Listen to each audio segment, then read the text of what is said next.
Амир деген инибиз көл жээкке түшүп сууга бир аз жерден кырсыктап кала жаздады. Өзү сүйлөп койсунчу бир. Суу тайыз эле деп ойлогонго. Секирсем терең. Терең. Чөгүп атканда ким чыгарып калды? Байке.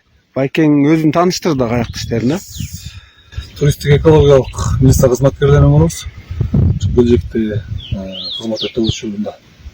Амир атты жарандар ушу көл жээкке келип тиги эмеден секирип аткан жеринен байкап калып ошол ушуга кирип чыгадыр. Куткарып чыктым да. Сак болгула.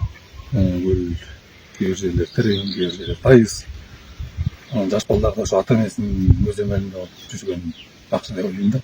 Көл жээкке иш алып барып жүргөнбүз. Ошол учурда бул Амир сууга секирип кеткенин көрүп калдык. Бир аздан карасак эле сууга чөгүп атыптыр. Анан кесиптешим көлдүн ичинен алып чыкты.